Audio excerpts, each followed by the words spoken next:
position is referred to as an interpreter of history, which doesn't mean I'm translating a foreign language. It means I'm bringing the past to people who live in the present. One of the things that we try to do here at Pricketts Fort is get our visitors involved.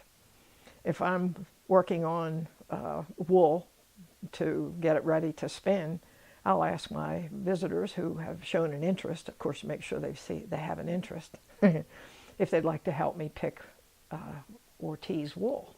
And I hand them a little clump of clean wool and show them how to do it, and tell them that, well, thank you very much, but you have helped me with this blanket that I'm weaving here on this loom that was built in 1774.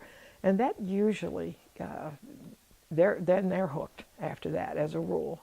They get excited, they get interested. When I was a very little girl, I wanted to do some things for myself. I wanted to grow my own food and make my own clothes.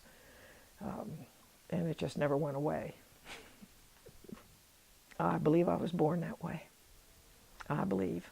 And I grew up in what you could consider at least middle class, if not upper middle class, suburbia.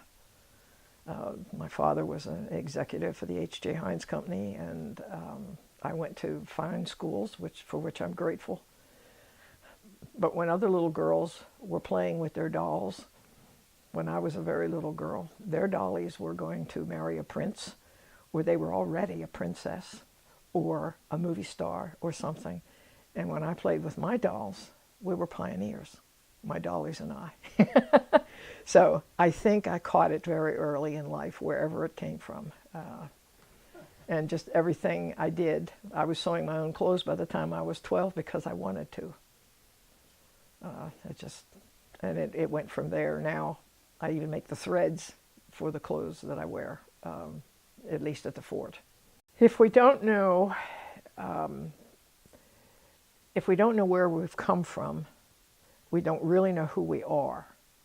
And if we don't know who we are, we don't really know where we're going. And so I think that history is not to be relived. You know, I'm not saying go back to the old ways necessarily. If you want to, okay. But I'm not saying everybody should. But if, for instance, the friendliness in West Virginia and the helpful way people are with complete strangers, that goes back to this 18th century history where this frontier was so isolated from the rest of the world. And if these families, miles apart from one another, didn't help each other, they were all going to die. So that influenced the culture of this area.